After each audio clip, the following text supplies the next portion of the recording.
Hoje, o país acordou mais uma vez com a mais absoluta certeza de que as dificuldades, o arroxo e os desdobramentos dessa crise agigantam-se a cada dia.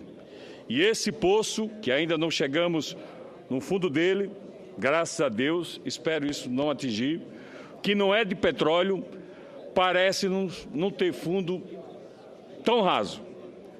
Com a disparada do dólar americano e o tarifaço que vem a galope, o bolso e a vida de todos os brasileiros sofrerá e vem sofrendo constantemente, dia a dia, já que o câmbio e impostos são mudanças com alta difusão e os efeitos são imediatos. Diante disso, senhor presidente, sabemos que o aumento de preços e serviços virão em cascata. Isso é lógico, isso é natural. Existe uma interdependência de mercado que, em alguns casos, é clara, em outros, nem tanto. Contudo, seus reflexos serão sentidos em todos os segmentos da sociedade. E o peso do reajuste dos combustíveis anunciado hoje será sentido sobre os alimentos.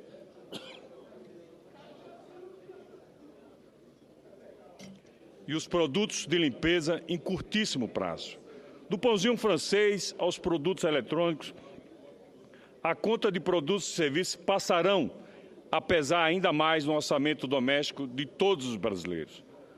Os consumidores brasileiros já haviam arcado com o aumento de preço de combustível no início do ano, em razão do repasse do aumento de impostos decretado pelo governo federal em janeiro, quando foram restabelecidos a PIS/COFINS e a CID para equilibrar, mais uma vez, as contas do governo.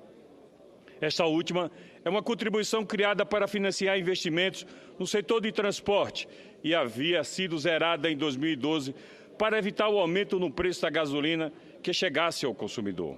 Senhor presidente, colegas senadores, parece-nos imprescindível lembrar que, em abril deste ano, o presidente da Petrobras, Ademir Bendini, declarou em audiência na Comissão de Assuntos Econômicos, a CAI, aqui no Senado Federal, que não previa aumento de combustíveis, ao menos a curto prazo. É assim que funciona esse governo, sem nenhum planejamento, sem nenhuma estratégia. Ou então, sabe de tudo isso e, com certeza, quer enganar o povo brasileiro. Acrescentou ainda que, na ocasião, que, do ponto de vista do preço na bomba, o valor da gasolina no país era justo, preço de mercado, fecha aspas. Justo? Pergunte-lhe, justo com quem? Agora, menos de 6 meses desde essa afirmação, recebemos a notícia de que, com dificuldades de caixa e um nível elevado de endividamento, a Petrobras reajusta a partir desta quarta-feira o preço da gasolina na refinaria em 6% e o preço do diesel em 4%.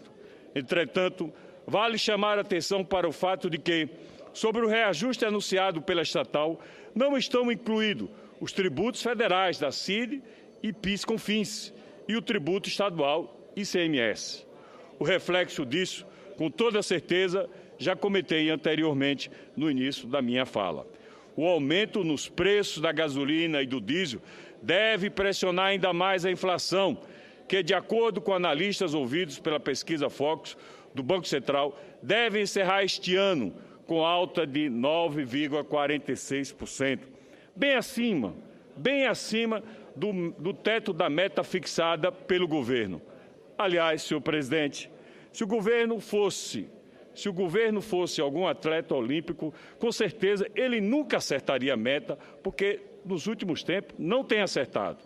E meta esta que é de 4,5%, com margem de tolerância de 2 pontos percentuais.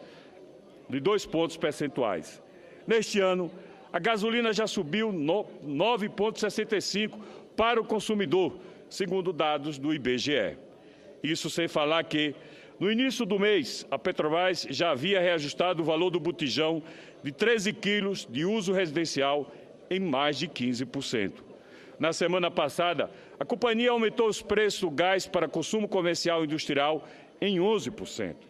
Quando disse, no início do pronunciamento, que esse poço parecia não ter fundo, é justamente pelo espectro de aumentos sobre aumentos que esses reajustes de preços acarretam, além do aumento do ICMS, que diretamente tornará mais caros os combustíveis, a conta de bares, restaurantes, as passagens de ônibus, interestaduais, enfim, vários insumos.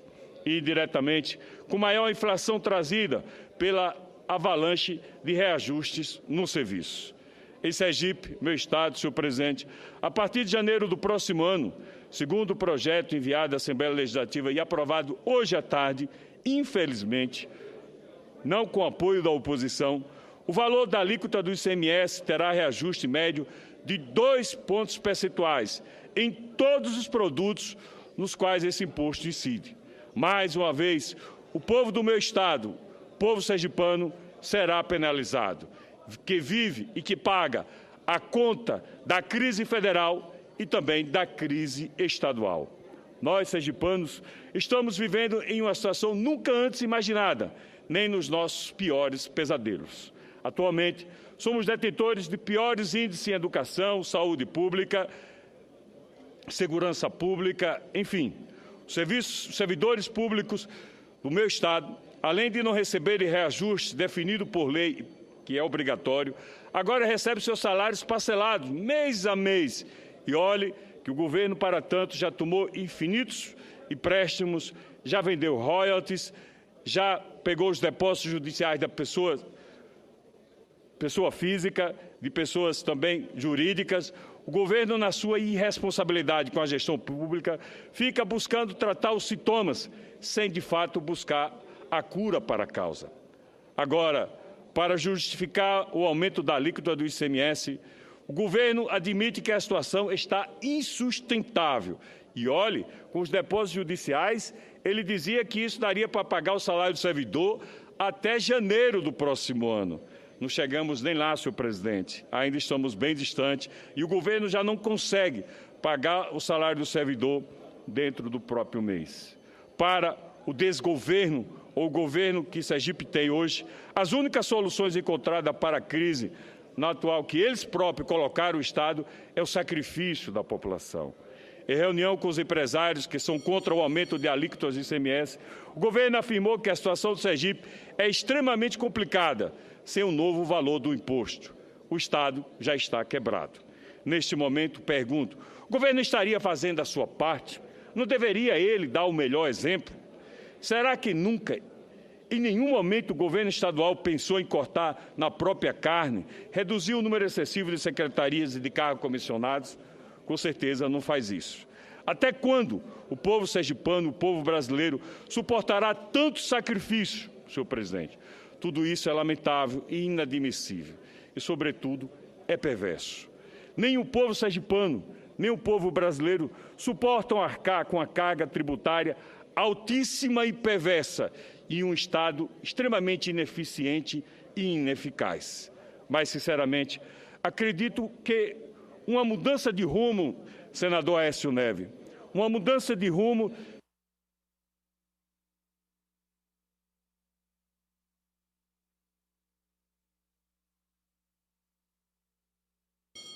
como estava dizendo, acredito sinceramente que uma mudança de rumo seja possível e extremamente necessária nesses momentos que turmentam o povo brasileiro.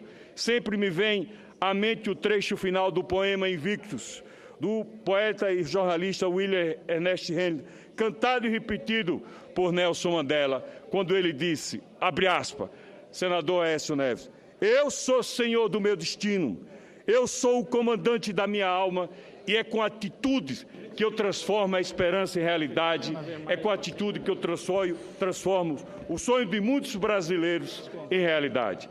Sei que podemos mudar e a nossa arma para a mudança, com certeza, é a escolha consciente. Muito obrigado, senhor presidente.